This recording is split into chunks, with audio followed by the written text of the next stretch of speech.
como la de dar la vista a un ciego de nacimiento, como acabamos de escuchar, nunca se refiere a ella ni la califica de milagro, sino de signo.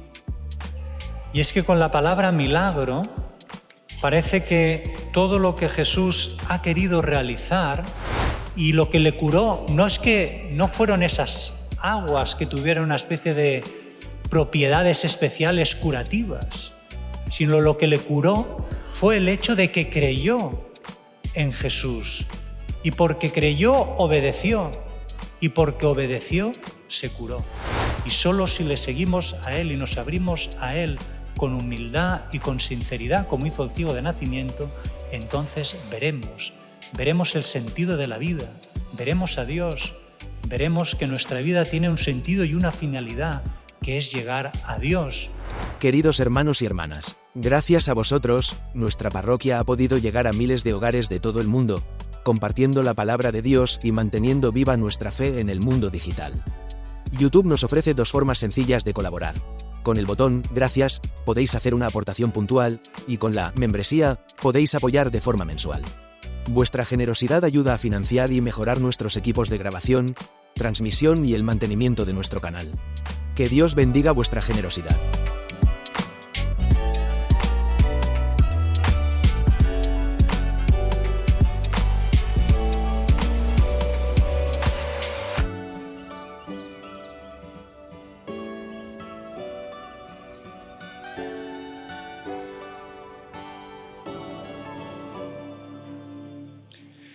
El Señor esté con vosotros.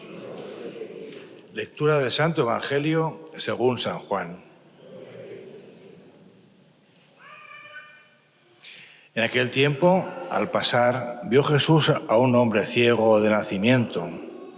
Entonces escupió en la tierra, hizo barro con la saliva, se lo untó en los ojos al ciego y le dijo: «Ve a lavarte a la piscina de Siloé», que significa enviado. Él fue, se lavó y volvió con vista. Y los vecinos y los que antes solían verlo pedir limosna preguntaban: ¿no es ese el que se sentaba a pedir? Unos decían: el mismo. Otros decían: no es él, pero se le parece. Él respondía: soy yo. Llevaron ante los fariseos al que había sido ciego. Era sábado, el día que Jesús hizo barro y le abrió los ojos. También los fariseos le preguntaban cómo había adquirido la vista. Él les contestó: me puso barro en los ojos, me lavé y veo. Algunos de los fariseos comentaban: este hombre no viene de Dios porque no guarda el sábado. Otros replicaban: ¿cómo puede un pecador hacer semejantes signos? Y estaban divididos. Y volvieron a preguntarle al ciego: ¿y tú qué dices del que te ha abierto los ojos? Él contestó: que es un profeta. Le replicaron: ¿has nacido completamente empecatado y nos vas a dar lecciones a nosotros? Y lo expulsaron. Oyó Jesús que lo habían expulsado, lo encontró y le dijo: ¿crees tú en el Hijo del Hombre? Él contestó: ¿y quién es, Señor, para que crea en él? Jesús le dijo: lo estás viendo, el que te está hablando, ese es. Él dijo: creo, Señor, y se postró ante él. Palabra del Señor. Juan, en su Evangelio, a diferencia de los otros evangelistas, siempre que narra una acción portentosa de Jesús, como la de dar la vista a un ciego de nacimiento, como acabamos de escuchar, nunca se refiere a ella ni la califica de milagro, sino de signo. Y es que con la palabra milagro parece que todo lo que Jesús ha querido realizar se agota en esa acción portentosa, cuando en realidad todo milagro realizado por Jesús apunta a una realidad más grande y que va más allá del prodigio realizado. Y solo en vistas a esa realidad más grande a la que apunta el prodigio, puede ser correctamente entendido. Y es que toda curación que realiza Jesús remite a la verdadera e integral curación del hombre que Jesús llevará a cabo en la cruz. Por eso solo desde el misterio de la cruz se pueden entender los milagros de que Jesús realiza. Por eso Juan los llama signos, porque apuntan a la salvación que Cristo conseguirá para nosotros en la cruz y que es lo que realmente ha venido a hacer. Dicho con palabras más sencillas, Jesús no vino solo a curar unas piernas, unas manos, unos ojos, sino que vino a curar al hombre en su totalidad y en toda su profundidad, en la cruz. Y ahí es donde realmente lleva a cabo, podríamos decir, una nueva creación. Nos hace hombres y mujeres nuevos. En eso consiste la verdadera curación de Jesús y los milagros apuntan a eso. Y por eso no les llama milagros, sino signos, porque apuntan a la verdadera salvación, curación integral y total que Jesús llevará a cabo en la cruz. Y que ello supone de alguna manera como una nueva creación, nos cura desde lo más profundo de nuestro ser hasta el punto que podemos decir que somos una nueva creación, hombres y mujeres nuevos. Y esto se ve muy bien en el signo que hoy Jesús realiza con el ciego de nacimiento, cuando hace barro y unta los ojos del ciego con ese barro, recordándonos el relato de la creación, en la que Dios formó al hombre del polvo de la tierra y le insufló un aliento de vida. Con este signo que Jesús realiza, untando con barro los ojos de ese ciego, nos está diciendo que Él es el mismo Dios que en la creación del mundo creó al hombre del polvo de la tierra y le insufló un aliento de vida, y que ahora, desde la cruz, llevará a cabo una nueva creación, la creación del hombre nuevo, redimido por Cristo, reconciliado con el Padre, al que se le infundirá un nuevo soplo, un nuevo aliento de vida, que es el Espíritu Santo, que nos hace vivir en Cristo ya la vida divina, la vida de hijos e hijas de Dios. Y este es el milagro, este es el signo que apunta a esta nueva realidad con la curación del ciego de nacimiento. Pero para poder llegar a esta nueva realidad, a esta nueva creación que Cristo conseguirá para nosotros en la cruz, es necesario atravesar, recorrer todo un proceso de fe, que es el que recorrió también el ciego de nacimiento. De hecho, en él ya había un principio de fe, porque si no hubiera tenido fe, no hubiera hecho caso a Jesús y se hubiera ido a lavar los ojos en la piscina de Siloé. En cambio, sí que lo hizo. A lo mejor debió pensar, mira, tampoco no hay nada que perder, un poco a la desesperada, en fin, no lo sabemos, ¿no? Pero sí que al menos había como un principio de fe, porque si no se hubiera quedado ahí y no hubiera ido. En cambio, se levantó, fue a la piscina, se lavó los ojos y volvió con vista, el que nunca había visto. Y lo que le curó no es que no fueron esas aguas que tuvieran una especie de propiedades especiales curativas, sino lo que le curó fue el hecho de que creyó en Jesús. Y porque creyó, obedeció. Y porque obedeció, se curó. Y así es como empezó este proceso de fe en el ciego de nacimiento, teniendo un principio de fe que le llevó a creer en Jesús y poder así volver luego con vista. De hecho, se ve muy bien cuál es el proceso de fe de este ciego. Cuando le interrogan los fariseos, empieza diciendo hablando de Jesús como ese hombre que se llama Jesús.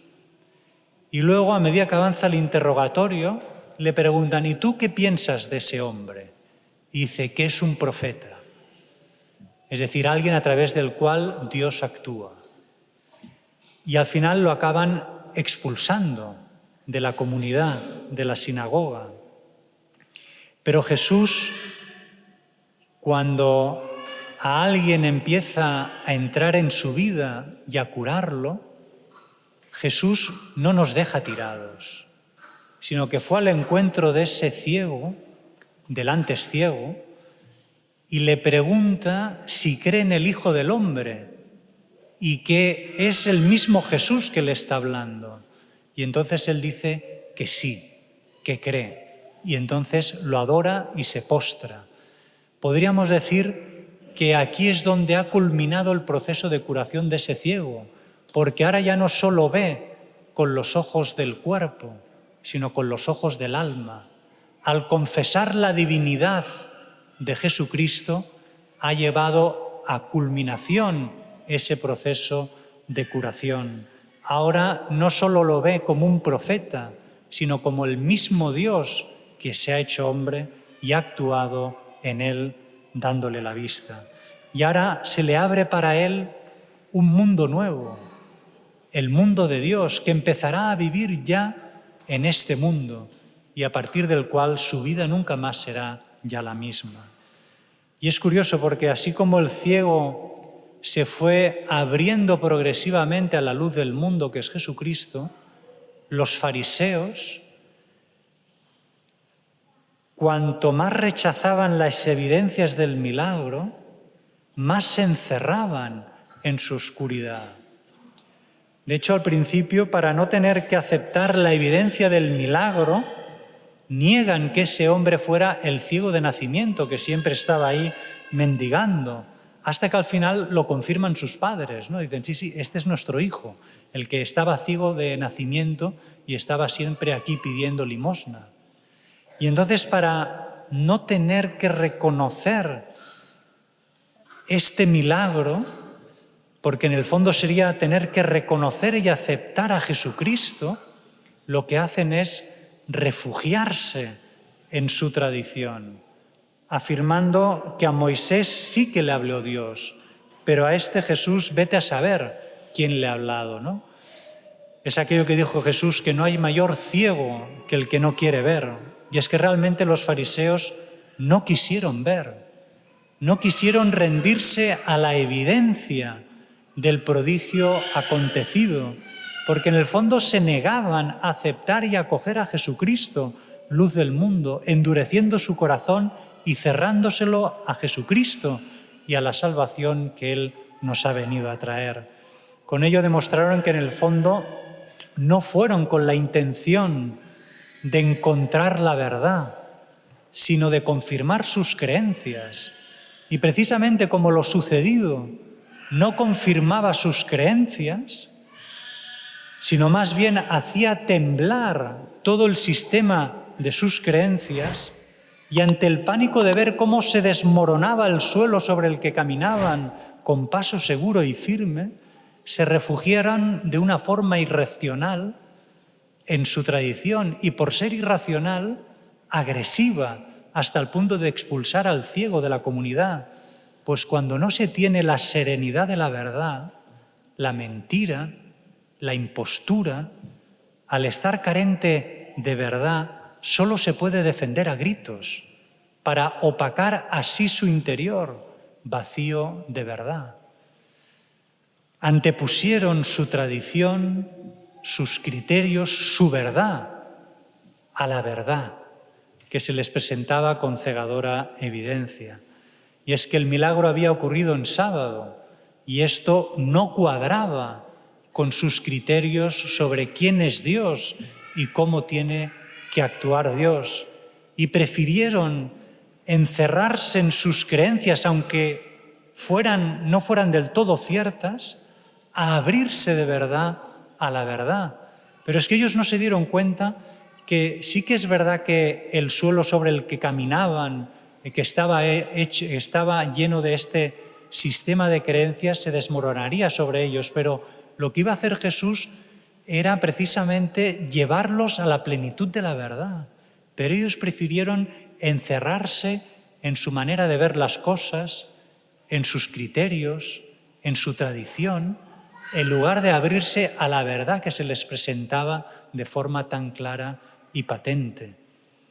Es como si nosotros le dijéramos a Dios cómo tiene que ser Dios y cómo tiene que actuar Dios. O como si Dios se tuviera que amoldar a nuestra manera de ver las cosas, a nuestros criterios. Y precisamente muchas veces nosotros hacemos eso, lo mismo que hicieron los fariseos. Preferimos encerrarnos en nuestro sistema de creencias, aunque no sean del todo ciertas, en lugar de abrirnos a la verdad, porque nos da miedo. Y Jesucristo es el camino, la verdad y la vida. Quien le sigue a Él no camina a oscuras, porque Él es la luz de la vida, es la luz del mundo. Y solo si le seguimos a Él y nos abrimos a Él con humildad y con sinceridad, como hizo el ciego de nacimiento, entonces veremos el sentido de la vida, veremos a Dios, veremos que nuestra vida tiene un sentido y una finalidad, que es llegar a Dios, unidos a Jesucristo. Pidámosle a la Virgen María que también como ella nosotros tengamos esa capacidad de saber decir que sí siempre a Dios, aunque eso suponga tener que hacer cambios externos, internos, en nuestra manera de pensar y de ver las cosas, que tengamos esa plasticidad y esa docilidad necesaria para hacer los cambios que haga falta para poder seguir a Jesús ahí donde nos quiera llevar, como hizo siempre la Virgen María.